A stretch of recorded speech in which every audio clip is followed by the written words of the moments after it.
Alright, you guys, what it do, y'all? Your boy is back on the grind. One more time, your boy is back at it again, you guys. And it is about 8 o'clock, 8:06 exactly right now. So, came out, try to get this vehicle started. I have everything wired up, I believe. And I don't think I missed anything. I'm actually going to double and triple check right now. I just turned it over just to make sure it does turn over. It does turn over. So, just going to prime the carburetor and just see what it does, you guys. So this is raw footage. I haven't started it yet. I haven't even ran it yet. Right now I got the wire just kind of temporarily ran, and all vacuum hoses are good now. I was actually able to salvage most of the wiring. So in places where it looked burnt, it was actually just melted loom that was on it that made it look bad. But then when I took it to the sink, scrubbed it down, wiped it off, and it's normal red sheathing or black sheathing. So it all looks good, you guys. I mean, there was one part of one of the power lines that goes from the alternator to the positive feed on the battery. Well, I have it on a junction at the bottom through the firewall, but anyways, that one was burnt pretty good. But when I looked at it, it just barely went through the red protective sheathing or coating, and then underneath it, because it's welding wire, it has like another coating. So what I did is I actually cut right in the middle of it just to see what it looked like, and the wires look perfect, you guys. So what I did is I actually repurposed that wire for something else, and I cut just that section out, and now we're good to go, y'all. So man, I'm just gonna set this camera up and we're just gonna see what it do. I actually already looked into the carburetor to see if it was squirting any fuel. We're good there. So man, I think we're just gonna be set. It's just gonna look horrible just because everything's in smoke and burnt, and there's still melted plastic everywhere and stuff like that. But I think we're gonna be good, you guys. So let me set you guys up, and then we're gonna try to fire this thing.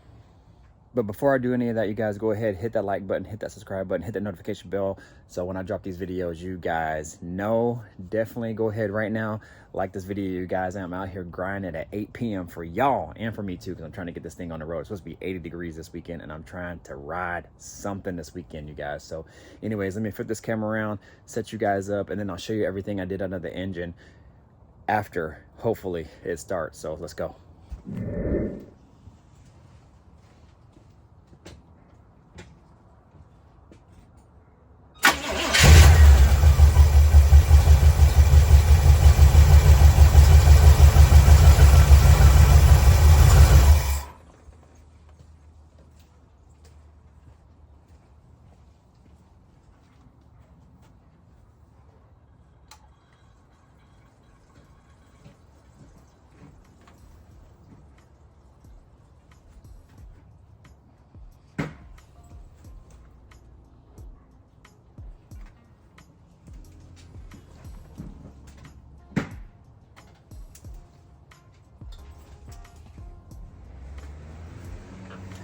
Y'all, just double checking to make sure there's no fuel leaks or anything. The lights work, everything seems to be working.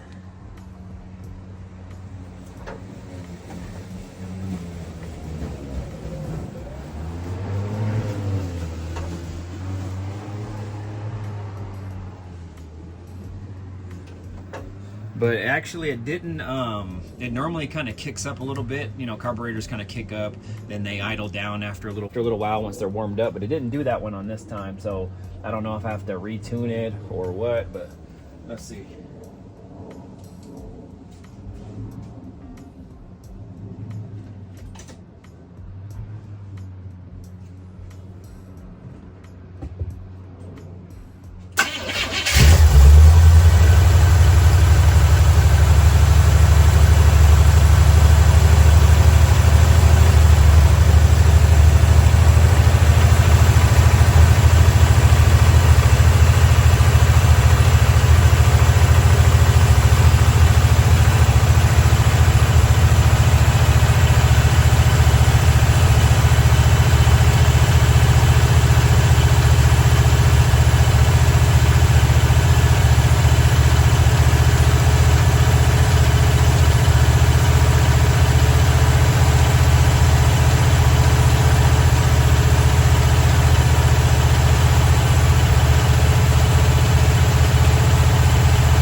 up. Say yay. Clap it out.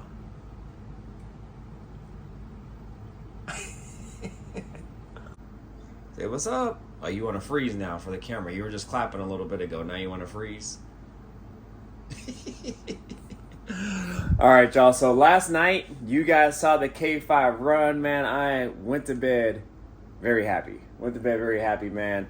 It is running. I let it run for a while. Everything is great. So now it can move on its own power. I couldn't finish filming the rest because he was really upset last night. Didn't want to go to sleep. It was getting dark. My wife got home from work. So I just shut down everything, and I was going to revisit and close out the video actually this morning. So after I get him fed, eat some breakfast, I'll take you out there once it warms up a little bit, and I'll show you guys exactly what I did to get this thing running, and then we're going to go from there, man. I'm super excited because it is going to be nice this week. I'm talking like 80s, you guys, 80s. So I'm looking forward to that for sure, man. We got a cruise this weekend. My goal was to get it ready by the cruise this weekend. I ain't playing no games, y'all. So one down. Chevelle is next, man. That thing is actually almost done and ready to hit the tune shop. So, man, we making waves, y'all. We making waves. So let me finish his breakfast, finish feeding him. I'll take you outside here in a little bit. All right, y'all. So as promised, I am outside. I was just getting some watering done, just trying to bring that patch of grass back and another patch of grass back. We got some leaves that fall down in the fall, and then it usually kills the grass. So I'm trying to bring it back. We'll see if I can do it. I'm not a lawn guy, but we'll see if I can make this happen. So outside doing some household chore duties, and as promised, I was gonna bring you guys what I did in order to get this thing up and running. So long story short, all in all, it actually was not as bad as it kind of looks. You know, actually from the visual, it doesn't really look like anything really happened. It just looks kind of like a dirty engine. But when you get up and close to it, you can kind of tell there's some charred wires and, you know, remnants of charred wires and things like that. So anyways, the worst of it from what I've seen is down below one of the lower control arm bushings on the back side is a little bit melted. So it's not completely melted, but you can tell it did get a little heat. It looks a little mushy, let's just say that. So but I think it'll be okay in order for me to kind of just ride around and just kind of go from there and just see what I decide to do later on. If I get different suspension, if I just get new bushings or what have you. So I don't know, you guys will see, but that's the main thing that I've really seen other than just burnt wires and hoses. So all these wires here, so this bottom wire, a lot of these were routed differently too. So this bottom wire was actually the power wire that came from the positive that went down to the starter, and I routed it up and under that way. But I started to think about it. I was like, well, I wonder if I could run it out the way so it'll look a little bit cleaner so I won't have as many wires going this way. So I started to route it that way. Now it's just temporarily kind of zip tied up there till I really figure out what I want to do with it. So that's that. That was burnt about from that part down probably about another 9 inches or so. So the wire was probably okay, but all the sheathing and coating on it was just toast. So I cut it down, and actually it was just the perfect size in order to fit right there. And I actually just cut a little bit off it, a little bit more off it as well. Just had to trim it up a little bit, and now we have this. So you can see there's some slack in there, so I can run it tighter to make it look a little bit nicer. All right, so next part is, I believe, this wire here. So this wire was actually running from the alternator to that same power feed. Actually, since I have a wire connected to that junction and to the starter as well, I just ran that down to the starter. That way I didn't have to make a longer wire going to this positive junction. Now that positive junction is the positive pass through that goes through inside the cabin, so I can access a positive feed from the inside just in case I want to tie anything to that. So that was actually okay. I just had to cut it down just a little bit. There was a part in the video where I showed you right here where it was really burnt, that wire, and also the wire that came from the main harness, the bulkhead. So that was where the gas was dripping down and then eventually ignited, caught fire there. But when I went to check it, it actually did not burn through this coating, through that sheathing there. So it just went to the next layer, which is like, I don't know what type of layer that it has underneath it. It looks almost kind of like a fabric of some sort, but this is a welding cable. So if you guys know anything about welding cable and how it's ran, it's super flexible. If you guys know anything about it, definitely leave a comment, let me know. But the wire was perfect. I cut right down the middle of that burnt section, and the wire was absolutely perfect.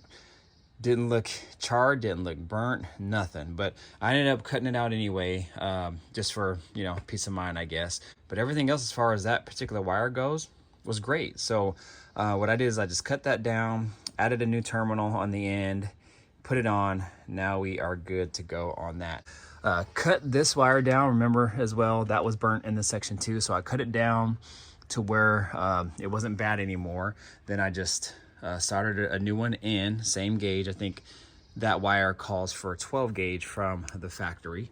So I added a 12 gauge wire, we're good to go there. Now these wires are just kind of temporarily routed till I really kind of figure out what I want to do with them. I think I do want to kind of keep it something flowing, something similar to that, but we'll see.